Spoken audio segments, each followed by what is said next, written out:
Probably the best thing that happened Super Bowl night, I would say. Better Mhm. than the game, better than the commercials. Bad Bunny. Bad Bunny was the halftime performer for Super Bowl 60 there. Very awesome there. And he got announced there. What did you guys think about when he first got announced? What did you guys think about? Go I ahead. didn't give a shit. I like his music. I thought, yeah, he wouldn't have been my first choice for a Super Bowl halftime performance, but whatever. Yeah. What Yeah, about you? I thought it was an inspired choice. I wasn't familiar with his music beforehand, but it was an inspired choice, I thought. Yeah, I mean, I knew of Bad Bunny. I actually guessed Bad Bunny would probably be the halftime performer there. I wasn't as prophetic as one guy. There was the one tweet that went out there like that day of like the anniversary. Somebody pulled up his tweet of when Kendrick Lamar performed. He says like, "Man, people are so mad. I hope next year they bring out a Bad Bunny and speaks only Spanish for the whole Super Bowl." And then, sure enough, boom, it happened. That guy was prophetic. It happened right on cue. It was like, wow, man. Man, somebody was asking, "Hey, man, can I get the Super Bowl? Can I get lottery ticket numbers, man?" I mean, like, if you're gonna be that good. And he's a huge international superstar, Bad Bunny. Someone said he had 19.8 billion streams there. Beat Taylor Swift for amount of number of streams there. So he's very well known there. He primarily did the show in Spanish there. He said a few English words, but he primarily did it in Spanish, the whole show there. I'm not going to say I'm a huge Bad Bunny fan or anything like that. I'm not, but I just know of him. But I thought he put on a good show. And people were like, hey, I mean, I didn't understand what he said, but I caught the vibe. I knew what the vibe was, and I caught that, and it was a great vibe. Oh, you're muted. Oh, you're muted again. I don't know. Something's wrong with your mic there, I think. Yeah. But yeah, I caught the vibe. I knew kind of what was happening there and people like that. And that I kind of felt the same way. I thought the production value was really great. I thought the visuals were really great. He did a really cool shot, like when he was in the sugarcane field, where he was like doing a dolly motion there. I thought that was really great. Reminded me of that. It was very cinematic. I thought with that aspect there. I'll show you if I can find that shot there. But I thought that was really awesome there. Yeah. The choreography was I can't outstanding. hear you, Nick. Yeah, go ahead, Neil. The choreography was outstanding, though. I thought the whole show flowed really well. It was really, you could tell it was made for TV just because of like how many sets they transition between, whether it's like the cornfield set or like the wedding set and everything in between. It was very highly put together and really entertaining. Yeah. And also it's like he brought, the culture, the history of Puerto Rico there with the sugarcane fields. Oh, yeah, I can hear you now. Oh, there we go. Yeah, go ahead. Mm-hmm. Yeah, and yeah, like what you were saying, brought the history of Puerto Rico with the, the sugarcane fields and, how that culture is like been brought over to the US with immigration. It was a great showcase of storytelling, which I think some of the best Super Bowl halftime shows have done. Yeah. So that was kind of really cool there. Like he had the sugarcane fields, he had the guy selling the jewelry, he had like that guys with the cart there, which by the way, his restaurant, I think they say is blowing up. Like a lot of people go into that restaurant now because it was featured there. He had a couple get married there as well, and that was a real couple. That was a real couple that got married. And I said, like, man, you can't get divorced after that. Like after you get married, like, what the fuck? Like, what are you gonna do? After you're stuck. Yeah, like, bro, that's such a great ass story. Like, bro, we got married at the Super Bowl. Like, what the fuck? Like, you can't. We got married at the Super Bowl and Lady Gaga sang at the reception. Yeah, like, bro, you can't top that. Like, nah, fuck that. We staying together forever. Nah, fuck that. That's too good of a story. So that was really awesome there. There was some misinformation a little bit because they said that the little boy that he gave the Grammy to, some people thought that was Ramos, the little boy that got kidnapped by ICE there. So that wasn't actually, it was a child actor by the name of Lincoln Fox there. That was that little boy. But so it seemed like to me, the way I interpreted that was like I don't know. Do you think it was him giving the Grammy to like his younger self, or do you think Mhm. it was him giving the Grammy to just like the future of after him? You know what I mean? The younger generation. How did you guys interpret that? I thought it was just him kind of giving the Grammy back to his community essentially, because it's like it's a young kid, it's in the middle of Puerto Rico, kind of living. So that's kind of how I took it. What about you there, Nick? Yeah, that's kind of how I took it too. It's like him giving back to, the youth of his community. Yeah. That kid looked like he ain't giving that shit back. He looked like, man, that's mine now. He's keeping that. This is gonna go nuts on eBay. Yeah, I was like, that's mine now. Yeah. So that was I don't kind of know. I don't know. Benito's got like a couple more Grammys in the closet. He'll be fine. He Yeah. ain't losing sleep over one Grammy. And it's fun because you have the family, like the family's like, right there watching him win Grammy of the year. I mean, album of the year, Grammy there. So he's got them kind of watching him there. So that was kind of a great moment. So there was a lot of just great moments in the show there. And it did kind of remind me of, kind of a little bit like the Kendrick show last year, where it's like the storytelling aspect of, different kind of things there. And he had also had guests. He had Ricky Martin showed up there. Ricky Martin looks really good, by the way. I was like, I ain't seen Ricky Martin in years. He looked really good. Yeah. So he had a bit there. I know, Neil, you said your wife is a fan of Bad Bunny and everything like that. She is, yeah. This is like the one part of the game she really paid attention to, but yeah, she really liked the show too. And you're right, they had really good guests and everything. I was saying this to her. The only person missing was Carlos Santana, just coming out and shredding like nobody's business. No, I mean he had all the big Latin superstars. Cardi B, she was dancing there as well. Mhm. The Yeah, Cardi The B, Mandalorian. Jessica Alba, Pedro Pascal, Juan Hamon was there. Right. Yeah, you had that. Carla G was there as well. There, she was there. Yeah. So a lot of big kind of some Latin stars there that were there showing up. Somebody said Jessica Alba did look like she didn't have no rhythm. She looked she was lost or something like that. You know what I mean? Like, so this was her. The camera pans by her in this shot right here. But yeah, she was like, okay, I guess we're doing it. All right, okay, moving. You had Paige Pascal there. Yeah, he looks happy. But yeah, that was a good moment there. That was kind of awesome. So yeah, Yeah. it was great getting an insight on their culture and what's kind of important there and getting an insight on that. Like I thought that was kind of really cool there. How would you compare this halftime show to last year's halftime show? Personally, I thought the last year's show was a bit more like explosive and attention grabbing because you had the Drake feud as like the narrative in the background. But this one I felt like was more of a elaborate production. So like I still think the Kendrick one was a bit more attention grabbing, but this one felt like more like a fully realized show, I thought. Yeah. What about you? I'm kind of that same way. I think the Kendrick performance last year, that was a little bit more explosive. That was a bit more of like a showcase for that artist versus this, where it was more like a performance piece. It was more of using Bunny's music to tell the story of like these different eras of these different aspects of Puerto Rican culture. Yeah. And on like the big screen, he had Love is More Powerful Than Hate. He had that on there, the Jumbotron screen there. He also had a very sweet kind of message here where, you know what I mean? I thought that was really good there. He said there, he says, because I never stop believing in me, and you also must believe in yourself. There. He was talking to you, man. He's talking to you, Nick. He's pointing directly at you, man. Benito himself. So I thought that was really good there. And then he wrote on the football, he said, together we are America. And then that's when he started naming all the countries in, North America, and also South America as well there.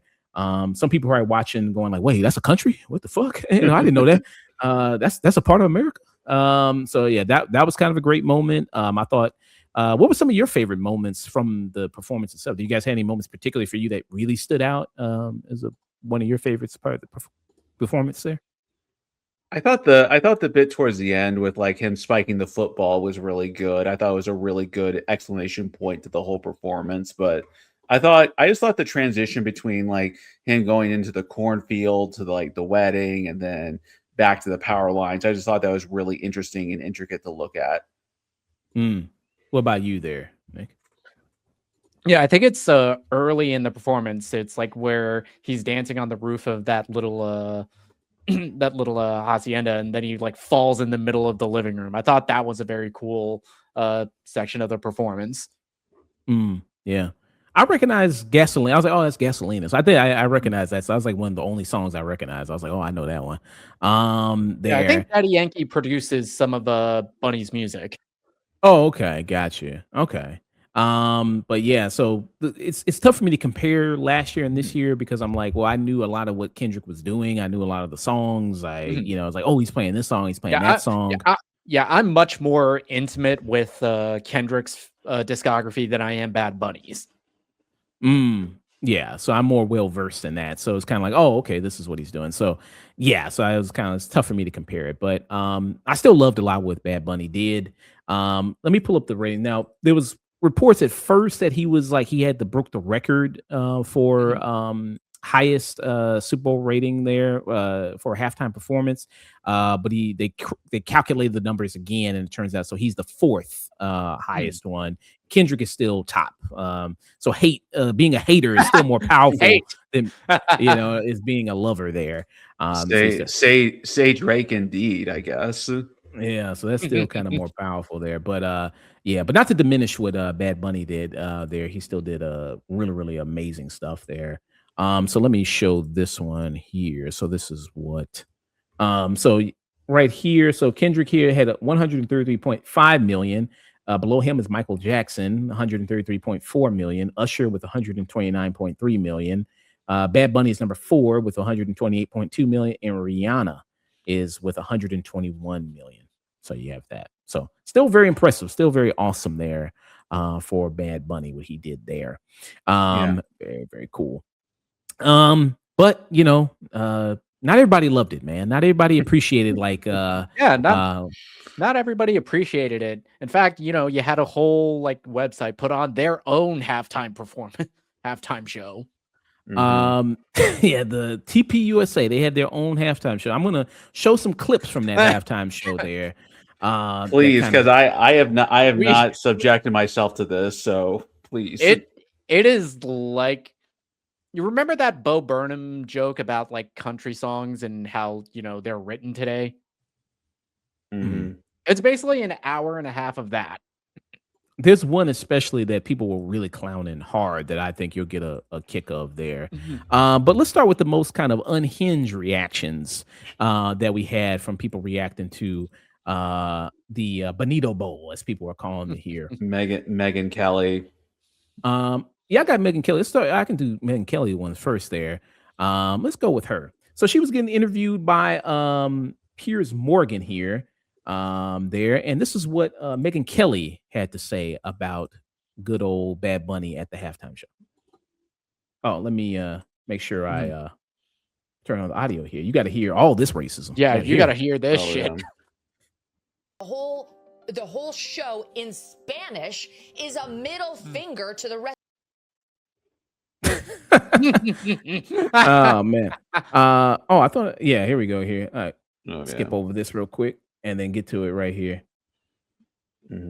Event for the country, not for the Latinos, not for one small group, but for the country. We don't need a black national anthem. We don't need a Spanish-speaking, non-English performing. She's more mad about this than Trump raping girls on Epstein Island. Yeah, remember that movie a couple years ago that tried to paint Megyn Kelly as a human being? What was it? Bombshell? Yes. So she kind of went on that, what I mean? I never heard somebody say Latinos like a slur before. That's my first time. I haven't experienced that before. So people had an issue. So when Bad Bunny first got announced, people had a problem there with that, of just in terms of people like, well, why are you getting Bad Bunny? He's not American. And somebody pointed out, well, he's Puerto Rican, which is a part of America. Me and Neil, we reacted to that clip there about that. With somebody talking about that before. Right. And then people said well, he's going to mainly speak in Spanish there. And so people had an issue with that as well. And then here's another kind of unhinged reaction to it right here. So this is Laura Loomer She says illegal aliens and Latin hookers twerking at the Super Bowl. Not a single white person or English translation at the Super Bowl. This isn't white enough for me. Can't even watch a Super Bowl anymore because immigrants have literally ruined everything there. So that was her reaction. Damn, even the most racist people in the country didn't want to watch the Turning Point USA halftime show. Yeah. And so supposedly they're claiming TPUSA that there were 6 million concurrent viewers watching that. Okay. Bullshit. Let's test that theory. Okay, so they claim 6 some million viewers. I have it pulled up on my thing. Comments 64,100 comments and 860,000 likes. They said how many million viewers? They're claiming 6 million concurrent. That's what they're claiming. All right. Well, I'm calling bots. Yeah, there is no way in hell that ratio holds up. There's no way. Well, here's the thing. Let's say 6 million people did watch the TPUSA show. Bad Bunny got 140 million, so like that's not really the flex you guys think it is. Yeah. So there was somebody that, like I said, had the same accusation as you, and they were in the chat while the thing was live, and they were kind of trying to work and say, wait, how are you having 6 million if the chat is going this slow? Somebody was kind of looking at it. Oh, wait a minute. My thing kind of messed up there. Hold on a second. So it's XQC. He's a streamer there. So he kind of knows like, oh, okay, like I know how a chat is supposed to be. He can spot like the, bot. Is the chat frozen? I don't get it.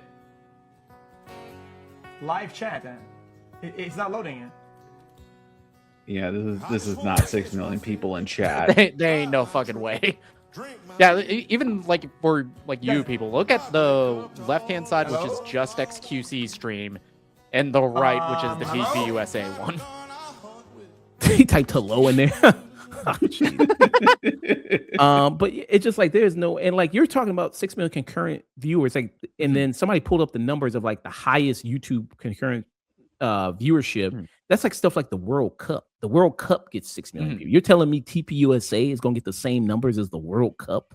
Like that? That's just bullshit, right there. That's maybe they're counting like Rumble and Kick views, but like even so, like Rumble and Kick is full of like just bots in general too. So like, no way.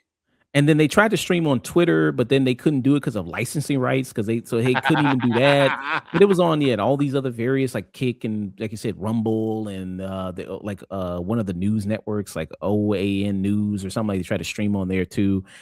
Some people said like I didn't even know where the shit was. Like I don't even know how I could even watched it.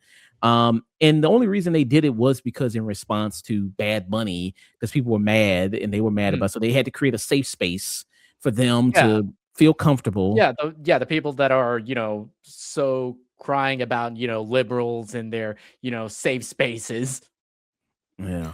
So they had their safe space and they still kept complaining about it. Like people who said like, I'm not going to watch it, turn your TV off, still went like, man, I hated that Bad Bunny show. It's like, well, how the fuck did you see it if you were supposed to be watching? I thought, what about your safe space? Yeah, like even Trump didn't even watch the TPUSA show because like his Super Bowl party had Bad Bunny on the screen. But like the only issue with this TPUSA show is because they're gonna do it next year because like they got so many headlines. They're gonna ride this into the sunset of like getting whatever washed up musicians will degrade themselves to get on TV. Or it might just be Kid Rock again. This is what Trump had to say, mentioning Trump there. He said, so the Super Bowl halftime show is absolutely terrible, one of the worst ever. It makes no sense and as an affront to the greatness of America, and doesn't represent our standards of success, creativity, or excellence. Nobody understands a word this guy is saying, and the dancing is disgusting, especially for young children that are watching from throughout the USA and all over the world. This show is just a slap in the face to our country, which is setting new standards and records every single day. Well, you had Pam Bondi. She said that the Dow, it's over 50K. What about the rape children? What the fuck does that have to do with the Epstein files? Yeah, the Dow is over 50K. Do you understand that? Okay, not answering the question. which is setting a new standard of records every single day, including best stock market and 401ks in history. There is nothing inspirational about this mess of a halftime show, and watch. It will get great reviews from the fake news media because they haven't gotten a clue of what is going on in the real world. And by the way, the NFL should immediately replace this ridiculous new kickoff rule, "Make America Great Again," President Donald Trump. I'm laughing because he has gotten on this kickoff rule at least like 3 or 4 times in tweets, and it's just like did this kickoff rule like steal your lunch money one time? Like, what did it do to you? But I mean, more just kind of rambling there. It's like I said, why weren't you just watching it? I mean, like if you knew you were going to dislike it, if you knew it was going to be bad, he wasn't going to be speaking English. I don't understand why. Yeah, it's like, yeah, if you don't like it, nothing is stopping you from not watching it. Yeah. You had somebody who lives in Puerto Rico. Who had something to say about this. You had Jake Paul there. Oh, this little bitch. Who said purposely turning off the halftime show. Let's rally together and show big corporations they can't just do whatever they want without consequences, which equals viewership for them. It's kind of funny at all people, Jake Paul, big corporations, and it's kind of Mr. Buddies with JD Vance is all of a sudden concerned about what big corporations do. Sure, buddy. Mr. Move to Puerto Rico to avoid taxes is all about like fucking fake American. It says, you are their benefit. Realize you have power. Turn off this halftime. A fake American citizen performer who publicly hates America. I cannot support that. So that was another thing they tried to claim, that Bad Bunny hates America just because he's critical of ICE. Like everybody's critical of ICE. Yeah. Like ICE is unpopular. Like it's just a fact that ICE is unpopular with a lot of people, especially when they're killing American citizens. So that's just a fact of the situation there, of kind of what's going on. You know, you're gonna say something, or? Oh, I'm sure Jake Paul would have this exact same opinion the next time there's a Democrat president and there's some policy Republicans don't like. You know, he'll be a fake American the next time he criticizes a Democrat president, I guess. Well, not a Democratic president, but a Democratic politician. So AOC, she weighed in on it. And this was her response to his tweet, and says, a fake American citizen. Didn't you move to Puerto Rico to avoid paying your taxes while kids across America go hungry? Meanwhile, Benito actually funds low-income kids access to arts and sports programs while you defund them. Of course, you are mad. He makes you look small. Damn. So it makes him look small there. Wow. Ooh. I mean, if you see his boxing fight, he is kind of a little twerp. So. Yeah. And he did offer a podcast. He got too much heat. I guess he realized, oh shit, I guess I'm on the unpopular side of things. And he did do an apology there. He said, to clarify, I wasn't calling anyone a fake citizen because they're from Puerto Rico. I live in Puerto Rico and I love Puerto Rico. I have used my platform to support Puerto Rico. I think that's the most time anybody put Puerto Rico in a paragraph before. Time and time again, and will always do so. But if you're publicly criticizing ICE, who are doing their job and openly hating on America, I'm going to speak on it, period. That's the same reason I called out Hunter Hess. If you benefit from a country and the platform it gives you, but publicly disrespect it at the same time, that's what I mean by being a fake citizen. And I agree, love is more powerful than hate. Love America. So that's what he said there. So there you go. Any response to, I don't know, what Jake Paul said there, guys? I don't know. If you had anything there, maybe something that AOC already didn't say. I mean, I guess that punch from Anthony Joshua knocked what little sense he had out of his head. Yeah. Can he even talk? He's still got his jaw shut, ain't it? I mean, he can, I guess, mumble a little bit. I guess he can. Yeah. What would be the difference? AOC kind of already covered everything, but he's not a serious person, and he should be treated as an unserious person. Yeah. So. Speaking about the TPUSA halftime show, what was going on over there? Now, I didn't watch it. The only way I saw some clips, I saw people reacting to it. I saw like Anthony Fantano reacting to it. I saw Connor Eats Pants reacting to it. That's the only way I catched it. Did you guys? I know, Neil, you said you didn't catch anything, but Nick, you caught some of it, or? I caught a few clips. I watched a little bit of it, just so I could have context for, coming on here and talking about it. Yeah. So. The big headliner, Kid Rock. They couldn't even get like Morgan Wallen. They couldn't even get him. They couldn't get Nicki Minaj. They couldn't get like who's some big country stars right now, like Carrie Underwood or somebody. Like they couldn't get anybody like that. They had to get Kid Rock there. Yeah, they had to get Kid Rock in a pre-recorded lip-synced performance that was also terrible. But let me let you experience it here, Neil, since you didn't actually see any of it. So this is Kid Rock here performing. Oh joy. Nice jorts. You think he just has like a bunch of like jorts in the closet, like kind of like Superman costumes? Like he just kind of just cycles through them a little bit. I think so. 100% that he cut himself.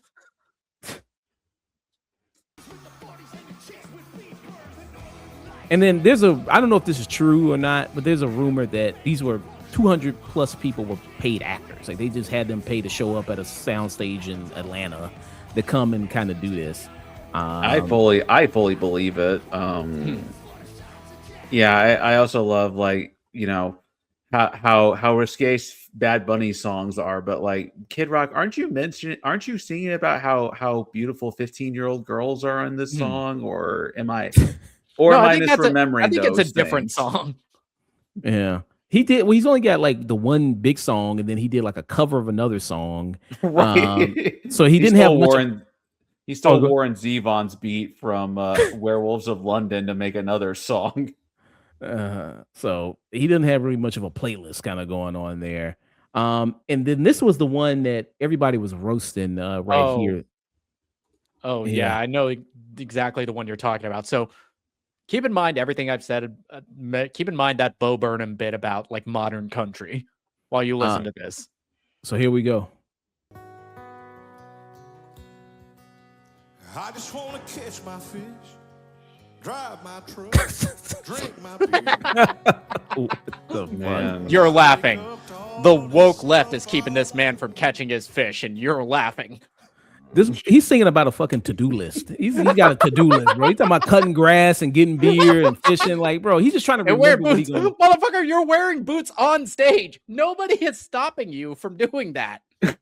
Oh, Jesus Christ, man! Like, also showmanship. Like, where's the performance? Like, oh my God! Like, it just was.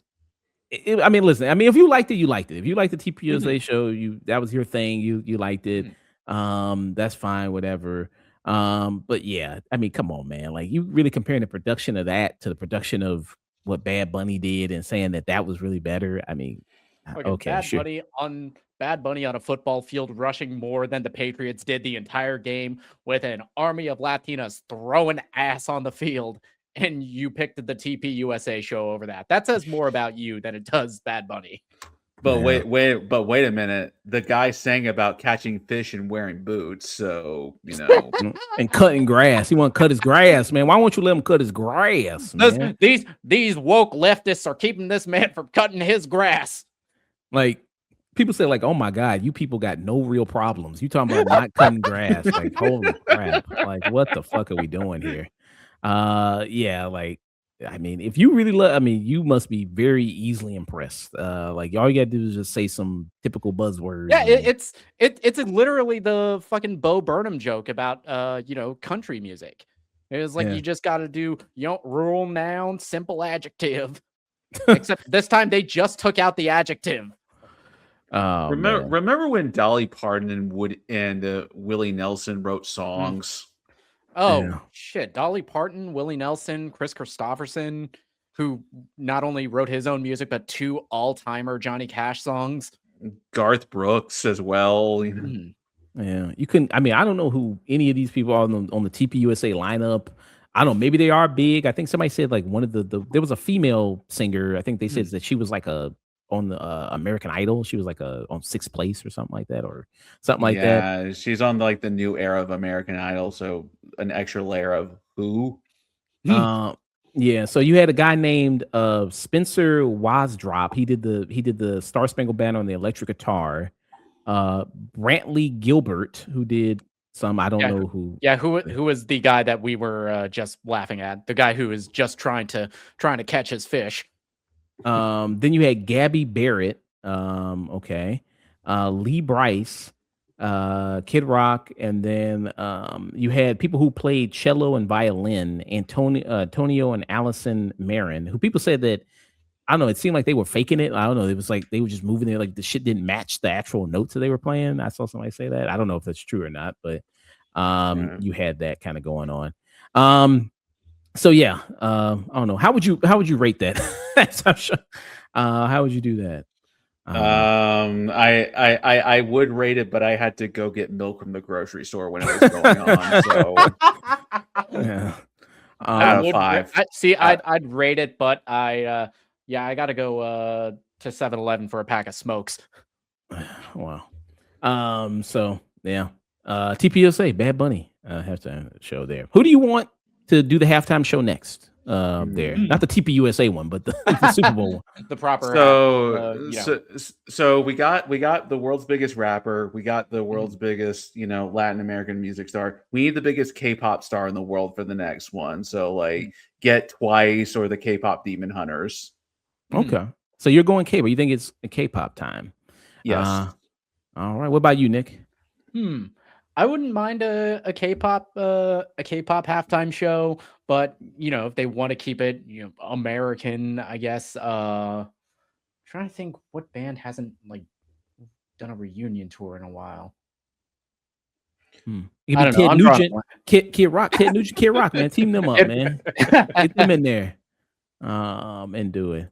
I think it's time for Daft Punk. Oh, they could do it. I think weren't they a part of the Weekend Super Bowl, right? They were part of that one. Yeah, they were. They were a part of the Weekend's halftime show.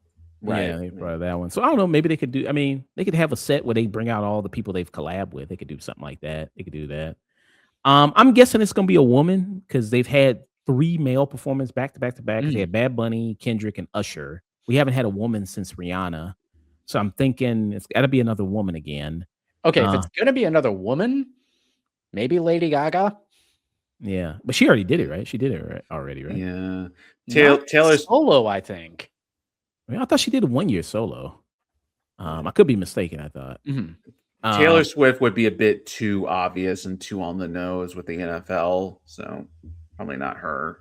I think that people say, like, I keep guessing Taylor Swift, but I think if she would have done it, she would have done it by now. You know, and she would have done it to capitalize on the Eras tour if she was ever going to.